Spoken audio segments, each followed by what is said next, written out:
Hello, I'm Rick Bayshard, and thank you again for visiting my channel today. I thought today I would discuss what the Course refers to as special relationships.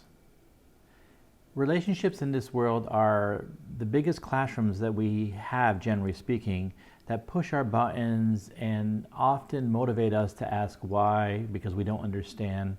They can be painful, but it's in that difficulty that we invariably end up using that as a way to get back to the memory of who we are, which is love in of itself.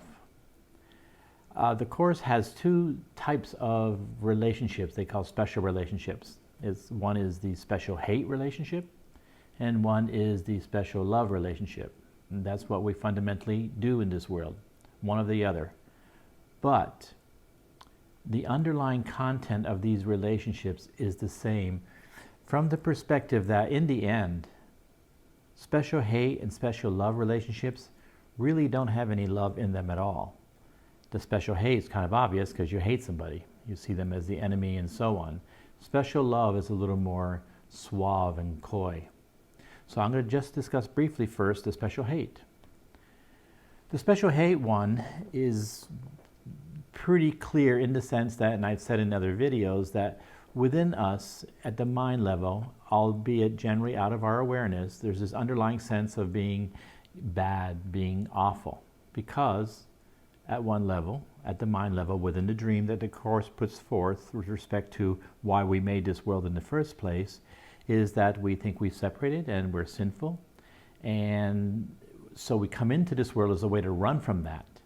But the underlying sense of self-hate and being incomplete always seeps out, and we take that and we project that out psychologically as a way of getting rid of it, because we don't want to see ourselves as bad.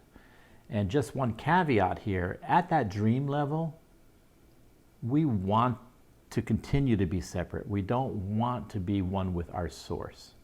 And it's in light of that underlying choosing to still be separate that gives us this sense that we've done something wrong and that we've sinned. So here we are in this world running away from that poor decision at the mind level, and we're in this world as bodies, and we have this underlying sense of self-hate, which we don't want to look at. So what we do in this world is pretty straightforward. We take that hate and we project it out, again with Freud's dynamic of projection, and we find a myriad amount of things to hate. It's not easy in this world, right? We can hate somebody because they've called us a bad name, or they judge us, or they gossip about us.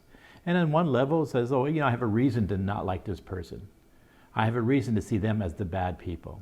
But again, if we really know about ourselves and other people in this world, everybody's fighting that hard battle. So even the people that attack us are frightened too. And we really shouldn't hate them. We should see their fear and be empathetic. But we don't. And we don't want to in a way because we need something to project our own self-hate onto. And the world, again, provides us many opportunities to do that. It doesn't have to be a person. You can get out of your car and your day is ruined because the car's not performing the way you want. Or it's not a sunny day. Something outside of you is the reason you're not happy. And it serves the ego in a very wonderful way, because now we think that the problems, that why I'm unhappy is because of all these things in my life. And I'm completely unaware that I projected onto them. There's nothing wrong with a cloudy day, but I had a need that it be sunny so I could go to the beach. There's nothing wrong necessarily with somebody who cuts me off in traffic. It can be dangerous and we might have a reaction to it, but what's important is that we don't see them as bad. We always have to see somebody else's fear. Again, this is not about not having our own personal feelings about it. I'm speaking here from an intellectual perspective and understanding the ego dynamic at the mind level, where we have this underlying need to project our hate so that we don't have to feel responsible for it. We can easily blame the person who cut me off, or the person who called me a name, or the government did this, or the weather's bad today. We can even hate our own bodies. Oh, I'm too heavy, or I'm not strong enough, or I'm not good looking enough. Always something outside of us that makes us feel bad that we justify our hate for. And again, we do that because we mistakenly believe that we are hate, that we are evil. And so we have to project it out as a way of trying to put a Band-Aid on that, albeit mistaken belief. So those are special hate relationships, and they're pretty straightforward, and someone does something bad and I hate you. However, the special love relationships are much more suave. And these are the ones that I think many people have a difficulty with because they have no other way of understanding them. And that's why I think the Course is so instrumental in helping us come to a place of peace, because we can take the pain outside of us and begin to understand where it's coming from. Now, the special love relationships are designed in a sense to try to complete ourselves. The Course refers to the world as a substitute for love.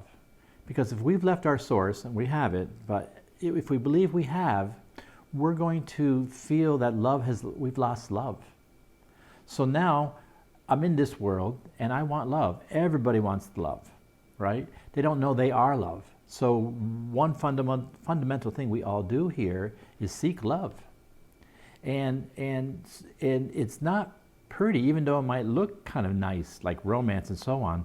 But what's really going on is that I've identified somebody in my life who has the love that I need, the love that I want. Especially the relationships that are romantic, a lover's spouse, and so on. So I find someone who meets my need, that I believe they have the love that I want. So now I'm going to approach this person and I'm going to do whatever I can to get that love. And oftentimes what makes it messy in this world is I am kind of speculating in my head, well, what does this person want me to be so I can get their love? So if they think I need to be a certain personality or certain, we hide who we are. Because I'm afraid that if I tell you everything about me and I'm honest about my fears and my shortcomings, that you're going to run away from me, and that would symbolize me losing love. So in these kind of special lover relationships, we hide who we are. I mean, we've heard more than one story where a couple has gotten married and a year or so later, once they feel safe because of a marriage contract, maybe there's a child involved now, and they begin to show themselves because they don't have to worry about losing their love because they have these kind of contracts. And you'll hear somebody say, well, this isn't the person I married. Well, they probably weren't, because we hid who we are. Whether the guy goes to the gym and he tries to look really good and the girl puts on, makeup or does her hair a certain way, we're trying to attract someone to get the love that we want. And we call that love. But it's not. Because love never goes to get something. Love just is. And in this world, I am going after you to satisfy my need. And that is not loving. And this is why many relationships don't work, because it is a lot of work, since we don't know that it's not love. And we try to manage a relationship in so many ways. And measure if love is present. Did you remember my birthday? You forgot to say thank you. We're so thin-skinned because we need psychologically to know that someone loves us because we don't love ourselves. And this is why relationships in a general sense are messy and complicated. We, go after somebody and, and we want, it's all about satisfying our need. And it's a mistake to call that love. Now, it's not that we shouldn't have relationships. Certainly you want to have intimacy with people, you want to be able to communicate. But I think the formula is, as we work on ourselves first, we'll learn at least to be honest to the other person in our life about who we are, and not worry about their judgment, and not be afraid that they might leave us. Because now we will be in a relationship, if someone stays with us and they truly know us, not because of the manipulation and guilt that we put on them, but because they're choosing in the present to be with us, which is very freeing. is very loving. Because if we play that special relationship game, we're never going to feel safe because we know this person's in our life because of all the manipulation we've done. And it's a lot of work. And in the end, it doesn't work. Because even if we get this person, our egos are so needy, well, maybe if the other person, says hello to me, and maybe if I have this person in my life as well, I'll really be good. The ego is perpetually ravenous. So the art of being in a relationship in this world is really always about working on ourselves so that we can be with people in a real loving way, where they can be who they are without us having an underlying need that they be different, or a need that they do a certain way to prove they love us. Because love doesn't work that way.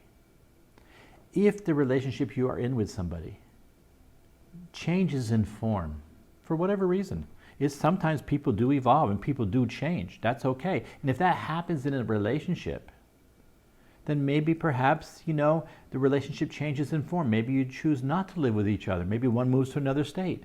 But the love doesn't have to go. When you love somebody, end of conversation. But we get caught up as people in the form because we use the form to measure if love is present. Love is at the mind level. I love you at a whole nother level.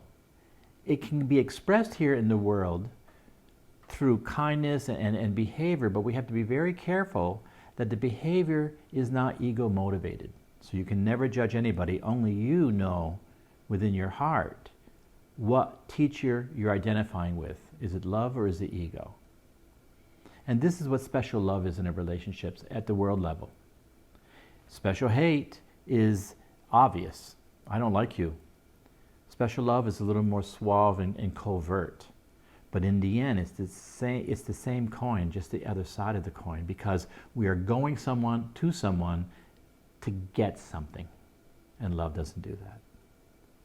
There'll be other videos regarding relationships going forward, but I thought this would be an initial foundational one, because it does speak to relationships from the basis of the Courses of Metaphysics, and helps us always to remind us that what happens within us and our feelings is really an indication of where we are at the mind level and what teacher we're identifying with. And generally speaking, we're always identifying with the ego. That's not a sin. We don't want to feel guilty for that. What we do want to do is realize that's what we're doing.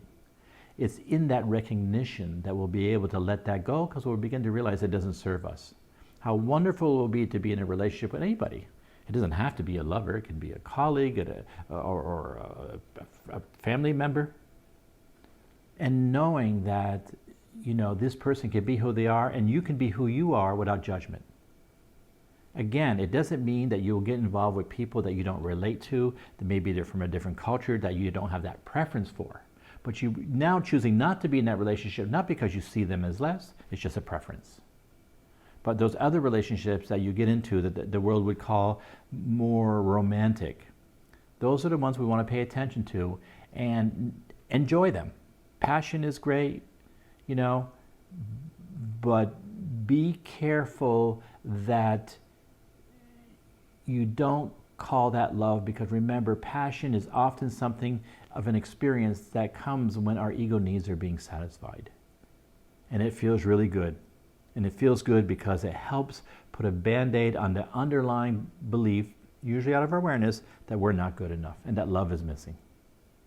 So these are the pieces of the puzzle that we all want to put together. And as we do, we want to live life, we want to have these relationships, because they will be fundamental classrooms that push our buttons and help us to ask why, and in doing so will help us grow. And the special hate relationships, they need healing too, in the sense that when somebody really gets under your skin, it's so important to see their fear. Now, oftentimes it's hard to do that in the present. We don't do this perfectly. But even if it's the next day after you catch your breath from being totally insulted or whatever, somebody's attacked you unjustifiably, to see their fear. You might still feel upset and insulted and betrayed and goodness knows what. But just your awareness that they are afraid too is you forgiving yourself, and that heals them in ways we can't necessarily understand. But it is a gift of healing because it's forgiveness. So have relationships because they are fundamental classrooms for us. Just be aware of when you're having these relationships, to the extent that you can, what inner teacher you're identifying with. How do I want to be with you? And that is the process that we have in this life of growing, so that when we are with people, love truly is present.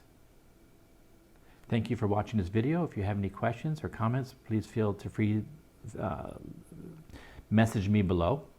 And if you feel comfortable in doing this, feel free to hit like or subscribe. Thank you again for visiting my channel, and I look forward to hearing from you and doing another video for you in the near future. Thank you.